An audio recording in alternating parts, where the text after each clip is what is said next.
Menurut catatan sejarah, ketupat pertama kali masuk saat Sunan Kalijogo menyebarkan agama Islam di Pulau Jawa. Jadi sekitar pada abad ke-15. Saat itu Sunan Kalijogo menggunakan ketupat sebagai sebuah simbol atas perayaan Idul Fitri. Ada dua budaya tentang ketupat yang beliau ajarkan, yakni dua kali bodo. Bodo lebaran dan bodo kupat.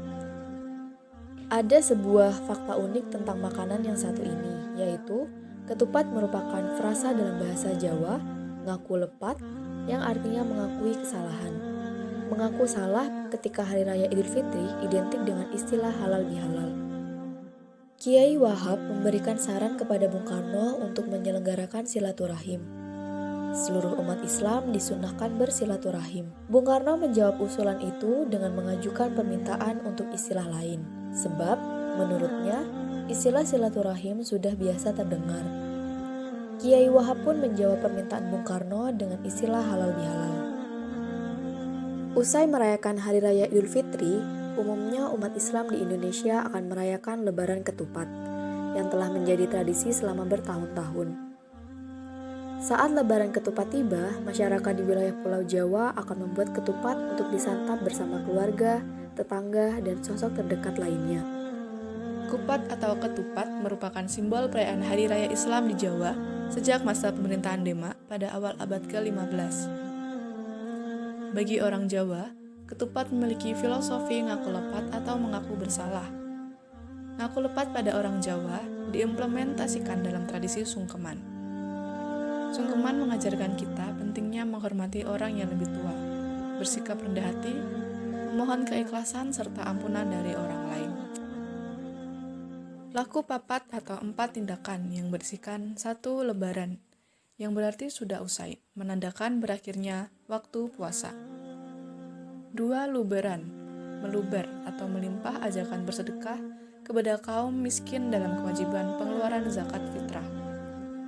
3 leburan, dosa dan kesalahan akan melebur habis karena setiap umat Islam dituntut untuk saling memaafkan satu sama lain. Dan yang terakhir, laburan, berasal dari kata labur, dengan kapur yang biasa digunakan untuk penjernih air maupun pemutih dinding. Artinya, supaya manusia selalu menjaga kesucian lahir dan batinnya. Janur, yang berarti jati nur atau hati nurani. Janur diambil dari bahasa Arab ja'anur, artinya telah datang cahaya. Bentuk fisik kupat yang segi 4 menjadi ibarat hati manusia. Saat seseorang mengakui kesalahannya, maka hatinya seperti kupat yang dibelah. Isinya putih bersih, hati yang tanpa iri dan dengki. Mengapa demikian? Karena hatinya sudah dibungkus oleh cahaya atau ja'anur.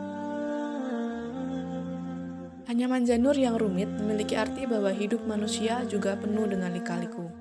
Pasti ada kesalahan di dalamnya. Tidak hanya itu, anyaman janur juga menggambarkan kompleksitas masyarakat Jawa yang harus dilekatkan dengan tali silaturahmi. Bentuk segi 4 pada ketupat memiliki makna kiblat papat 5 pancar atau arah kiblat. Papat dimaknai sebagai simbol 4 penjuru mata angin utama, yaitu timur, barat, selatan, dan utara.